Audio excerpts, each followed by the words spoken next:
بسم الله الرحمن الرحیم. مضارع را 11 صیغه است. اثبات فعل مضارع معروف: یفعل، یفعلان، یفعلون، تفعل، تفعلان، یفعلن، تفعل، تفعلون، تفعلین، تفعلن، افعل، نفعل. بحرکات ثلاثه عین. سی صیغه اولا برای مذکر غایب است: اول واحد، دوم تثنیه، سوم جمع. بعد از آن سی صیغه مؤنث غایب است به همون وزن. په باب اول کې علامه صاحب فرمایل چې دا مشتمل دی په دوه فصلونو باندې. اولنی فصل په بیان د افعال مشتقو کې دی او دویم فصل په بیان د اسماء مشتقو کې دی.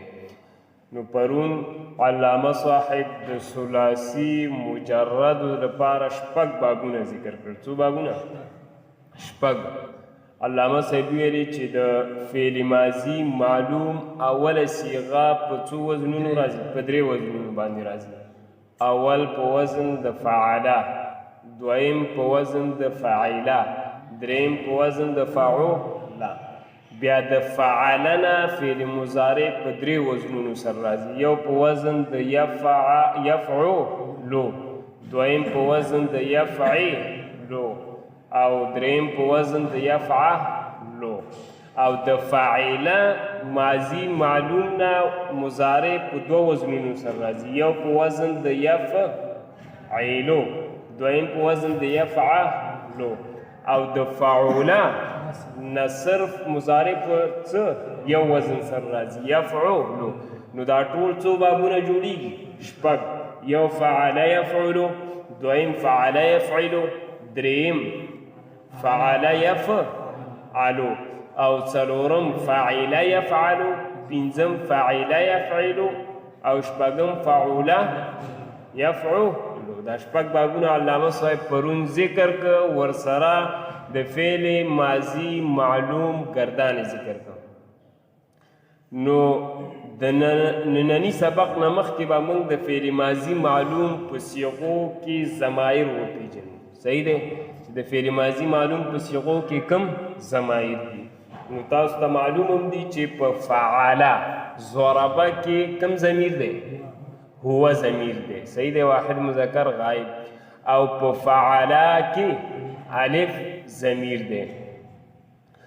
او دا خبره یا ساتي په دې فعاله کې چې دا الف دی، دا لفظ دی کنه. او لفظ بیا په دوه قسمه، یو موضوع بل مهمل، مستعمل غیر مستعمل. دا الف پکې څه شی دی؟ مستعمل دی، موضوع دی، ځکه معنی شته ضمیر فاعل دی کنه. صحیح دی، مستعمل دی. او د موضوع ته بیا کلمه وایي کنه. صحیح شو، کلمه. اوس دغه الف څه دی؟ کلمه. نو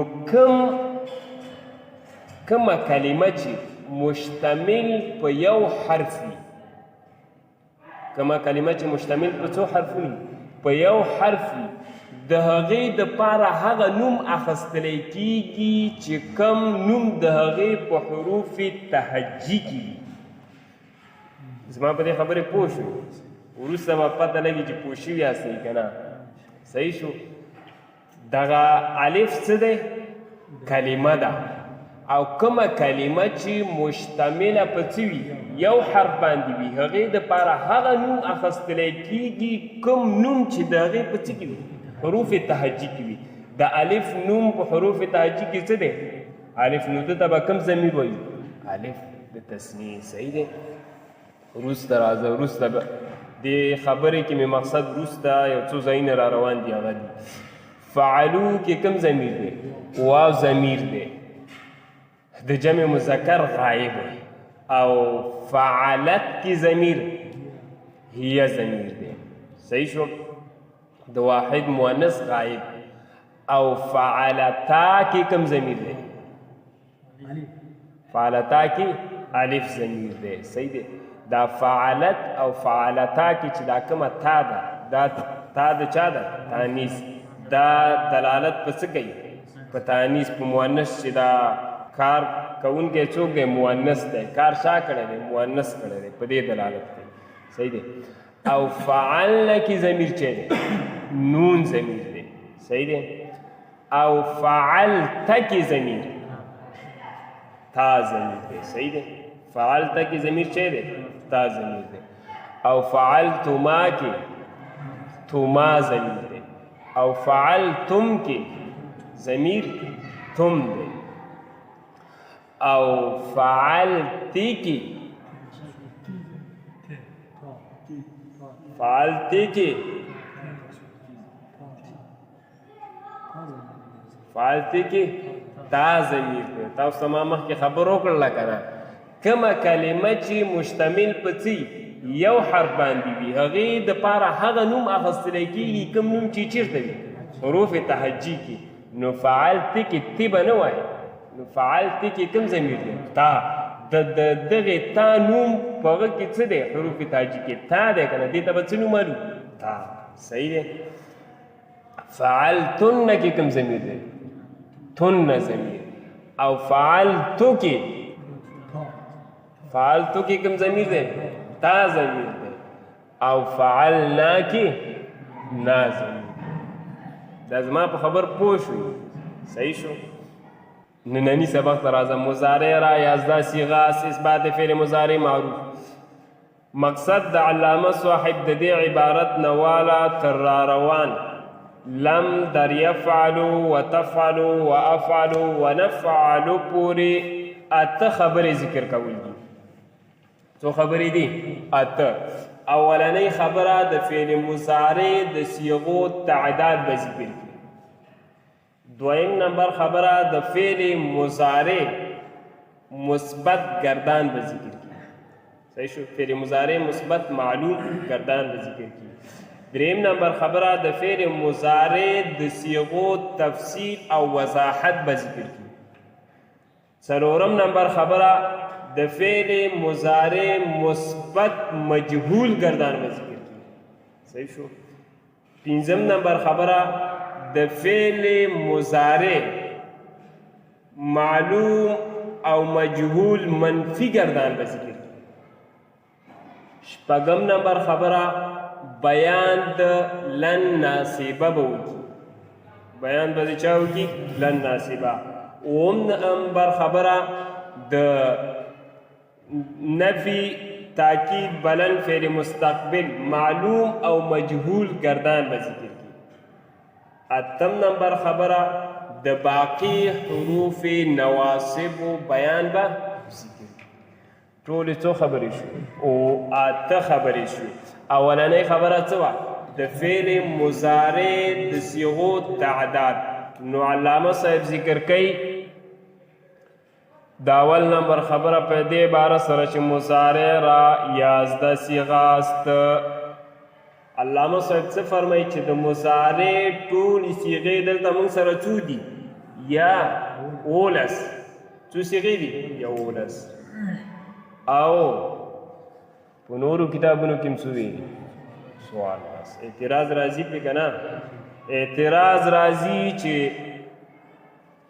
عام صراف جمهور صراف د فعل مضارع د پاره څو صیغې ذکر کوي څوارلس صیغې ذکر کوي علامه صاحب دلته یولس صیغې ولې ذکر کړلې صحیح شو جواب د علامه صاحب عادت دا دی چې هغه مکرر صیغې نه ذکر کوي کومې صیغې نه ذکر کوي مکرر صیغې کومه صیغه چې بار بار راځي هغه نه ذکر کوي په یو وزن باندې نو په فعل مضارع کې تفعلو د واحد مؤنث غایب صیغه او دغه شان تفعلو د واحد مذکر حاضر صیغه دا دواړه صیغې په یو وزن راځي په څه راځي یو وزن یو رقم راځي یو شان راځي نو علامه صاحب د دغه دواړو صیغو په ځای باندې یوه صیغه ذکر کوي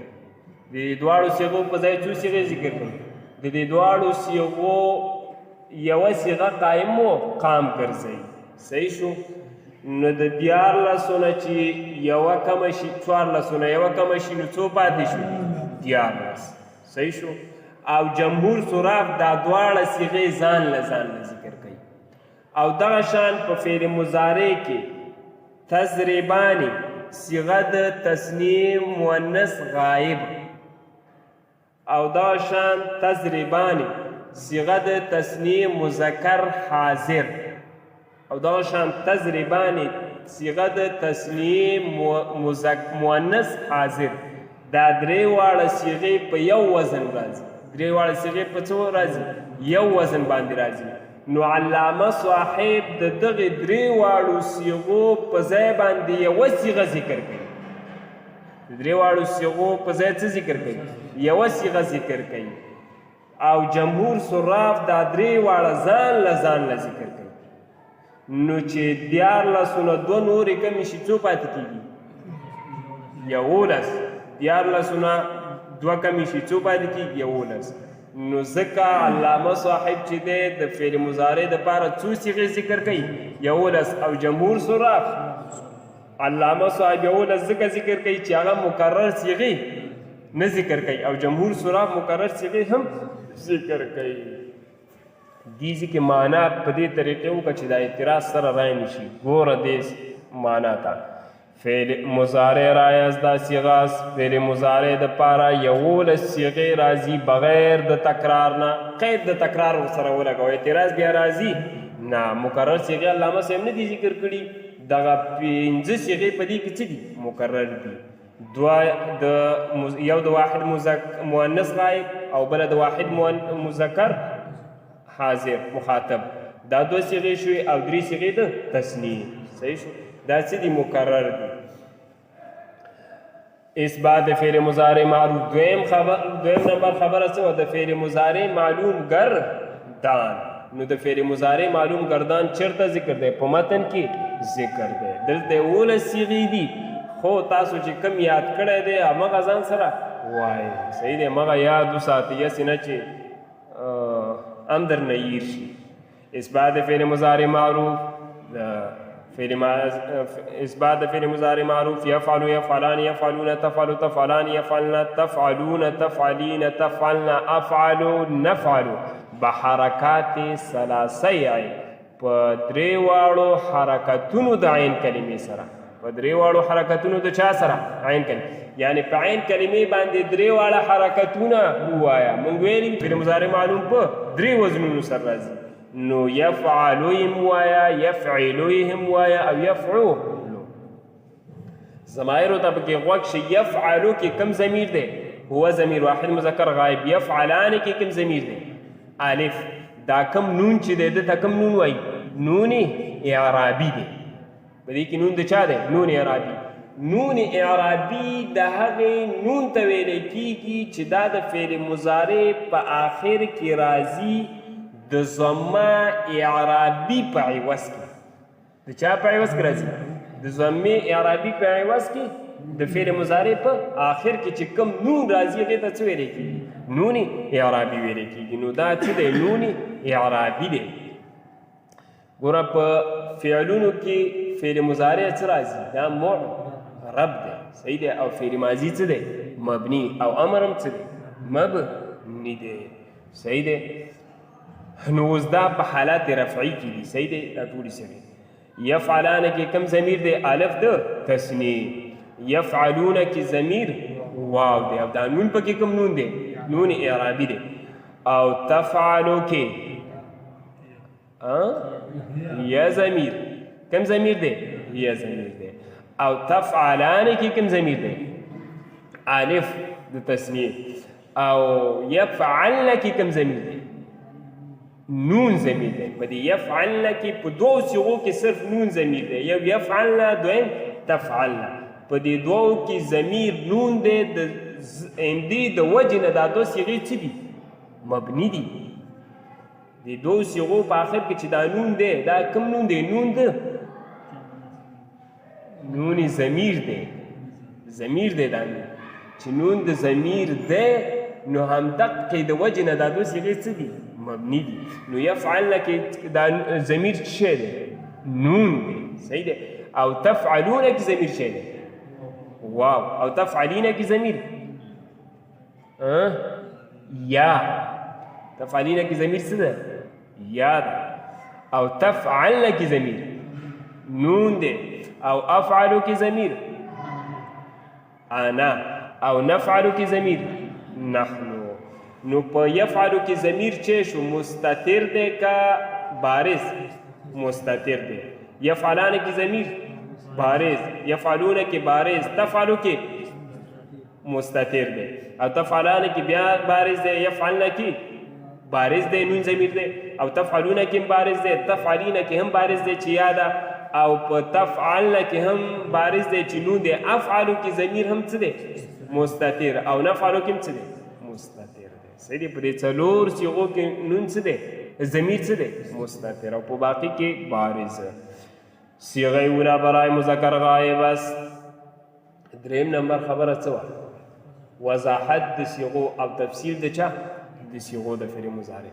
نو علامه صاحب فرمایي چې اولنۍ درې صیغې دا د مذکر غایب دپاره راځي. اولنۍ درې صیغې په فعل مضارع کې د چا دپاره راځي؟ مذکر غایب. اوله صیغه د واحد مذکر غایب، دویمه صیغه د تثنیه مذکر غایب، او دریمه صیغه د چا دپاره؟ جمع مذکر غایب. صحیح شو. او بیا پسې درې صیغې دا د چا دپاره راځي؟ دا د مؤنث غایب دپاره. صحیح شو. اوله صیغه د واحد مؤنث غایب، دویمه صیغه د تثنیه مؤنث غایب، او دریمه صیغه د چا؟ جمع مؤنث غایب. دغه واحد مؤنث غایب کومه صیغه چې ده همدغه صیغه د چا دپاره راځي؟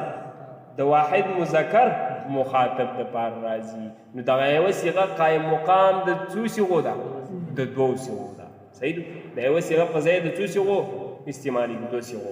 بیا پسې چې دی دغه تفعلانې صیغه چې کومه ده، تفعلانې دغه صیغه د څو صیغو په ځای باندې راځي؟ قایم مقام د څو صیغو راځي؟ درې صیغو. یو دغه تثنیه مؤنث غایب، دویم تثنیه مذکر مخاطب، او دریم تثنیه مؤنث مخاطب. صحیح شو. نو بیا پسې دوه صیغې د چا دپاره راځي؟ یوه صیغه د چا دپاره راځي؟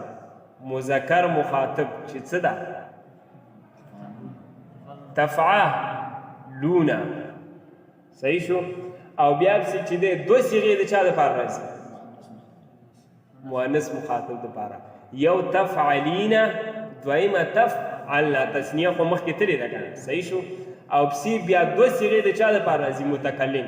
اوله صیغه د واحد متکلم د مذکر او مؤنث، او دویمه صیغه د تثنیه د مذکر او مؤنث، او دارنګې د جمع مذکر او مؤنث دپاره راځي. صحیح شو.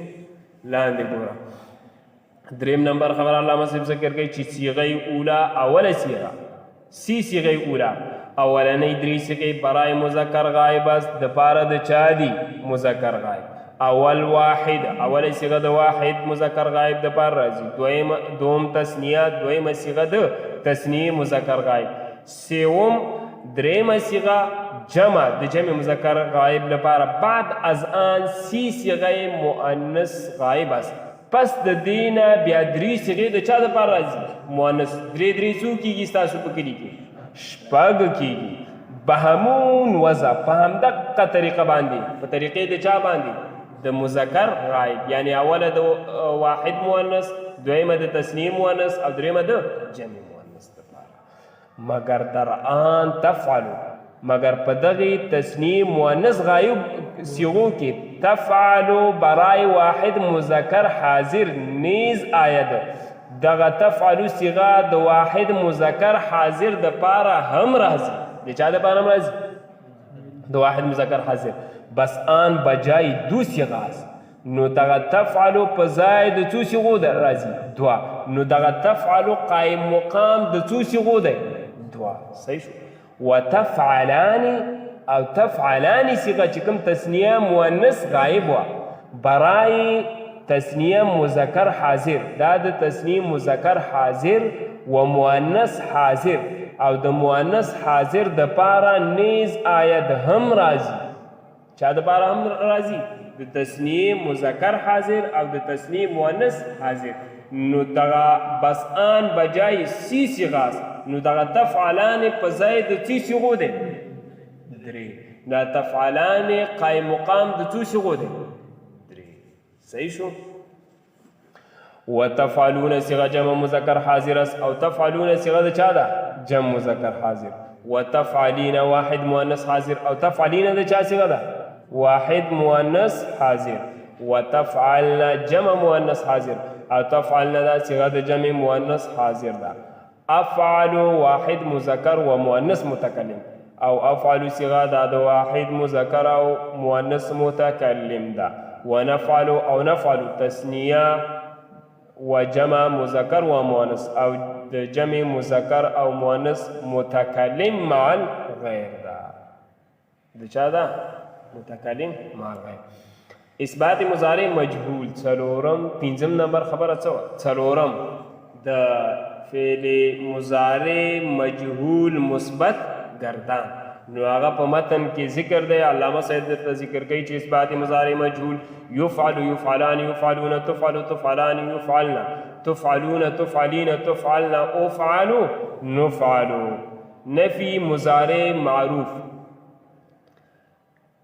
پنځم نمبر خبره څه د فعل مضارع منفي گردان نو هغه به اوس علامه صاحب درته ذکر کی چې په همدغه مضارع معلوم باندې صرف څه داخل کا ما یا لا نافیه داخل کا نو د دې نه څه جوړیږي فعل مضارع منفي جوړیږي درنه صحیح شو درنه څه جوړیږي فعل مضارع منفي خود ما اولا کې صحیح شو پرونه موږ فرق کړی و چې کله په ماضي باندې داخلي اوس دلته چې په مضارع باندې داخليږي فرق څه دی په دې دواړو کې بیا پکې فرق دا دی یو فرق دا دی چې دغه ما دا په ماضي باندې اکثر داخليږي او په مضارع باندې کم داخليږي او لا اکثر په چا باندې داخليږي مضارع باندې داخليږي دویم فرق دا علما کوي چې لفظ ما دا راضی د پاره د نفي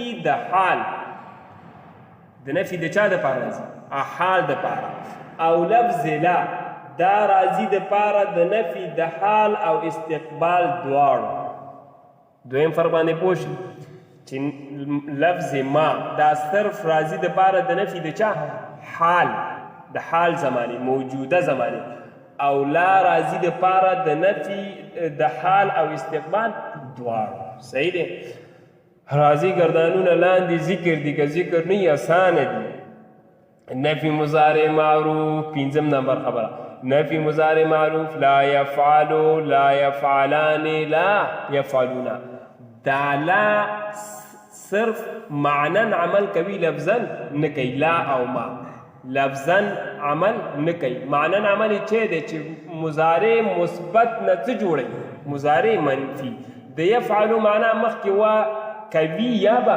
وکي او چې لا په داخل شو اوس معنا څه ده نه کوي یا به ونه کي صرف عمل په څه کې کوي معنا کې په لفظ کې عمل دواړه نه کوي لا يفعل لا يفعلان لا يفعلون لا تفعل لا تفعلان لا يفعلن لا تفعل لا تفعلان لا تفعلون لا تفعلين لا تفعلان لا تفعلن لا يفعل لا نفعل هم دقه شان ما په ور داخل کا لفظ ما الخ لا يفعل الخ الخ معنا څه ده دا مخفف دی د اله اخره نه الخ صحیح دی ما يفعل وسنا د الخ معنا په لغاتو کې ګوري چې لغاتو کې د دې څه معنا ده صحیح ما يفعل هم دقه شان گردان راځي ما يفعل ما يفعلان ما يفعلون ما تفعل ما تفعلان ما يفعلن ما تفعل ما تفعلان ما تفعلون ما تفعلين ما تفعلان ما تفعلن ما افعل ما نفعل نفي مضارع مجهول لا يفعل لا يفعلان لا يفعلون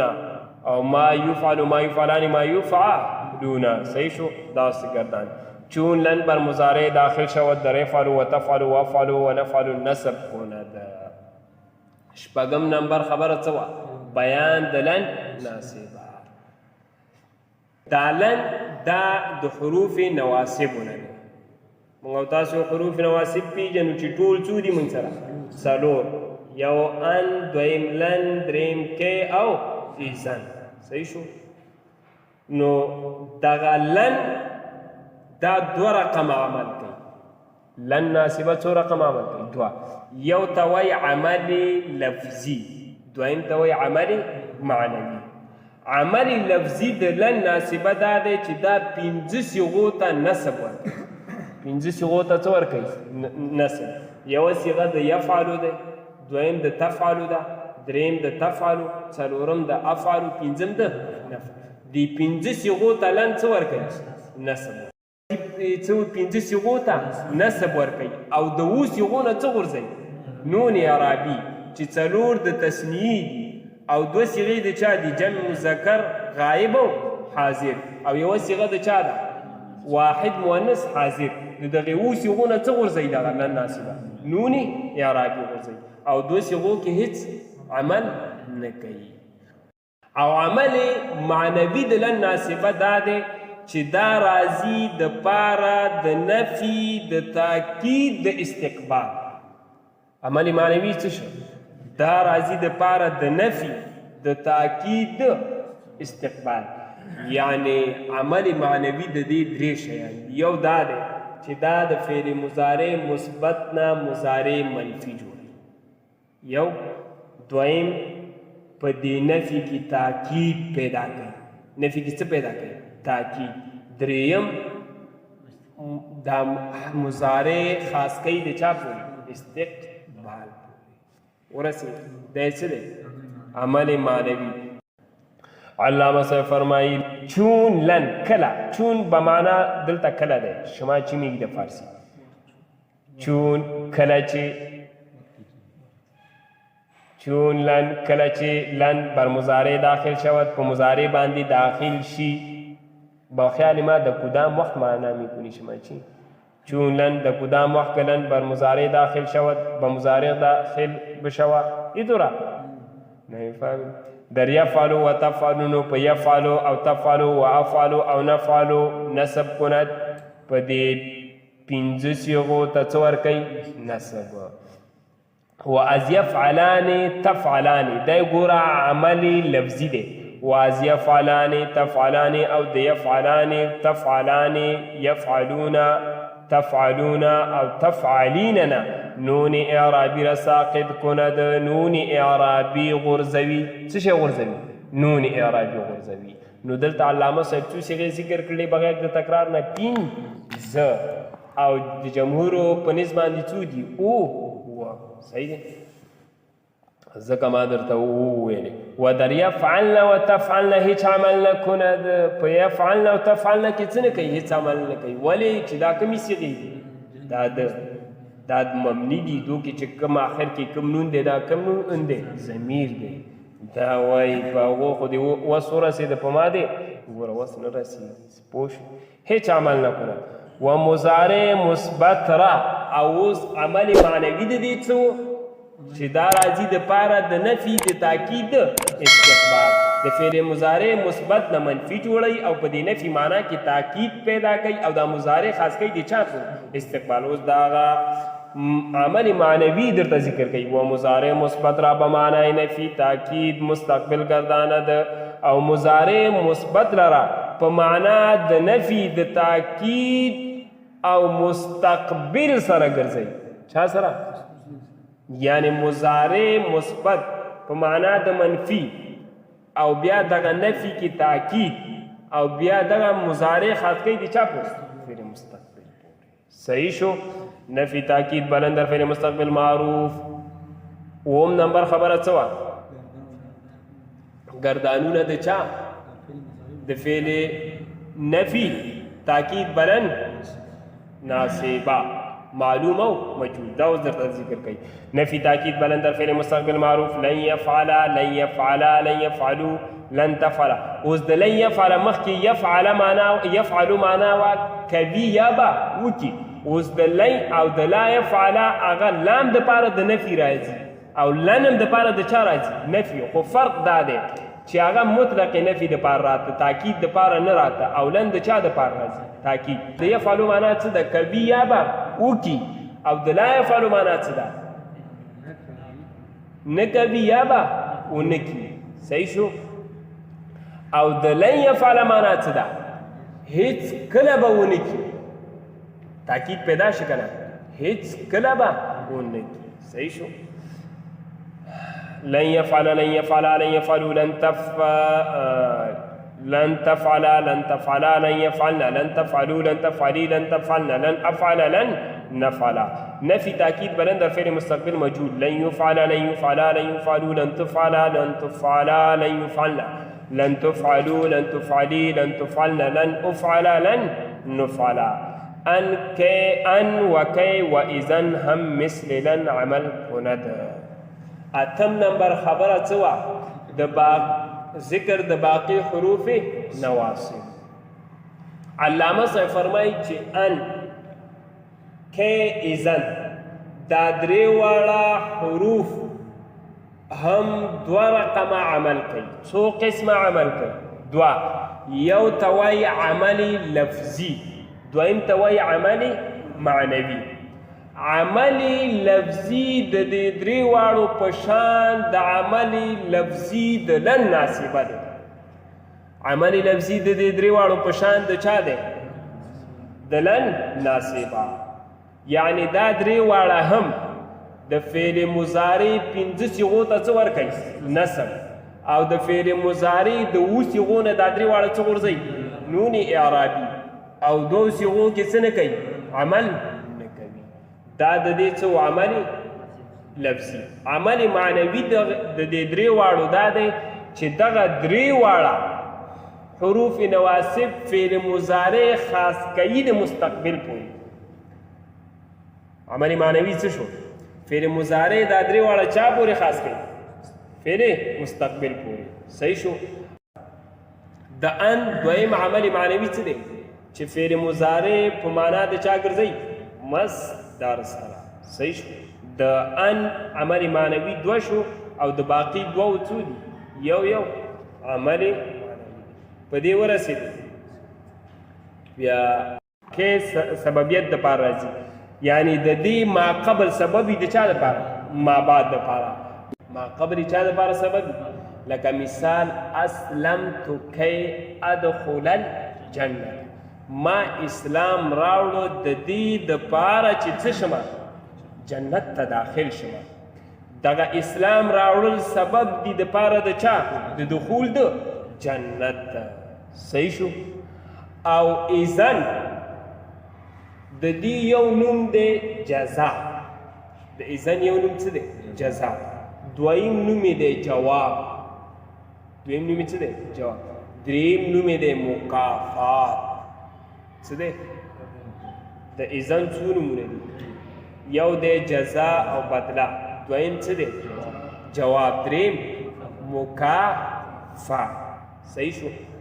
مکافات هم بدلې ته ویل کېږي. صحیح شو. نو دې ته جزا، بدله، مکافات ځکه وایي چې دا په چا باندې داخلېږي؟ په بدلې باندې داخلېږي یا په جواب باندې داخلېږي. صحیح شو. په بدلې او په جواب. مثال یو کس وایي انا آتیک غدن، زه به سبا ستا خواله څه شمه؟ زه سبا ستا خواله راځم. صحیح دی.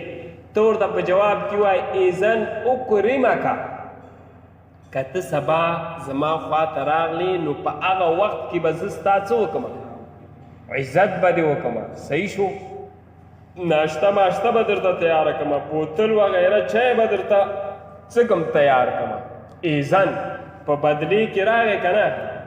په بدل باندې داخل دی که نه؟ که ته راغللی نو زه به ستا څه وکړم؟ اکرام به وکړم. صحیح شو. خو د اذن د نسب ورکولو لپاره یو شرط دا دی چې دا به په اول د کلام کې راغلی وي. اول به د اول د څه کې به راغلی وي؟ کلام کې. او فعل مستقبل به د ده سره پیوست وي. څه به وي؟ پیوست به وي. بیا عمل کوي د نسب. که فعل مستقبل د سره پیوست نه و او اول د کلام کې نه و، بیا ګوره دا نسب نه ورکوي. صحیح شو. څه نه ورکوي؟ نسب نه ورکوي.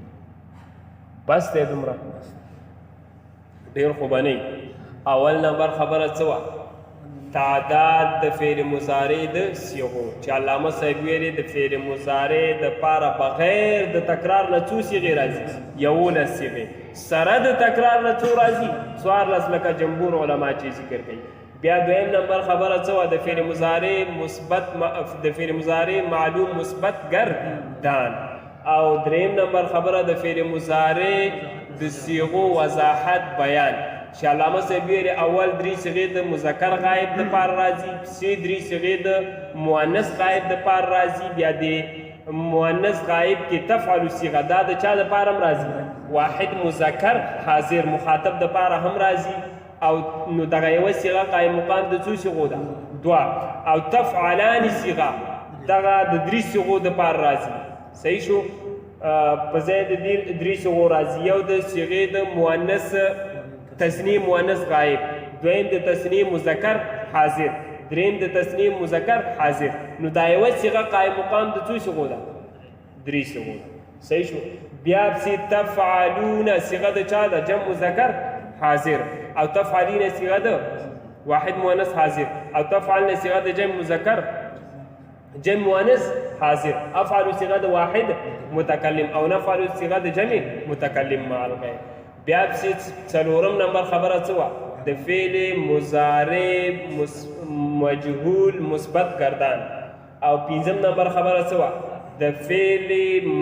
د فعل مضارع منفي گردان صحیح شو معلوم او مجهول دواړه او بیا ما او لا کې مې فرق وکړ چې ما په مضارع باندې کم داخلیږي په ماضي باندې زیات او لا دا په چا باندې زیات داخلیږي په مضارع باندې زیات داخلیږي او دویم فرق دا چې دا ما راځي د پاره د نفي د حال صرف او لا راځي د پاره د نفي د حال او استقبال دواړو او شپږم نمبر خبره څه وه بیان د لن ناصبه چې لن څو رقم عمل کوي 2 یو عمل لفظي دویم عمل معنوي عمل لفظي د لن چې دی چې دا د فعل مضارع 5 صيغو يفعل تفعل افعل تفعل تفعل افعل نفعل دی 5 صيغو ته څه ورکوي نسب او د 7 صيغو نه څه غورځوي نون اعرابي چې 4 صيغې د چا دي تثنیه او یوه 2 صيغې د چا دي جمع مذکر غایب او حاضر او یوه صيغه د چا ده واحد مؤنث حاضر د دغې 7 صيغو د آخر نه څه غورځوي نون اعرابي غورځوي معنی نون اعرابي چاته وای نون اعرابي هغه نون ته ویل کیږي چې د فعل مضارع په آخر کې راځي په عوض د چا کې ضمه اعرابي کې او بیا پسې اووم نمبر خبره څه وه د عمل معنوي د لن څه و عمل معنوي دا و چې دا راځي د پاره د نفي د تاکید د استقبال یعنی فعل مضارع مثبت په معنا د منفي او په دویم په دې نفي کې تاکید پیدا کوي دریم څه کوي دغه مضارع خاص کوي د چا پورې استقبال پورې مونږ ویلو چې احتمال په مضارع کې د څو معناګانې احتمال ده او اووم نمبر خبره څه وه د ګردانونو د چا د نفي تاکید پلن فعل مستقبل معلوم او مجهول گردانونه او اتم نمبر خبره څه وه د باقی حروف نواسبو ذکر چې هغه څو و 3 دانې ان ایزان کی ایزان دا 3 واړه هم څو قسمه عمل کوي 2 یو لفظي دویم معنوي عمل لفظي د 3 واړو په شان د چا دی لن عمل معنوي د 3 واړو څه دی چې فعل مضارع د چا پورې خاص کوي استقبال پورې خاص کوي او د ان ناصبه دویم عمل معنوي دا دی چې دا فعل مضارع څه ګرځوي په تعویل د مصدر سره ګرځوي یعنی مضارع په تعویل د چا په معنا د چا سره ګرځوي مصدر سره ګرځوي بیا مې ویلې کې دا د چا دپاره راځي کې سببیت دپاره راځي یعنی د دې ما قبل سببي د چا دپاره ما بعد دپاره او اذن دپاره مې څو نومونه درته ویلې 3 یو څه دی جواب دویم جزا دریم مکافات دا 3 نومونه د چا دي د صحیح بس ده سبحانك اللهم وبحمدك اشهد ان لا اله الا انت استغفرك واتوب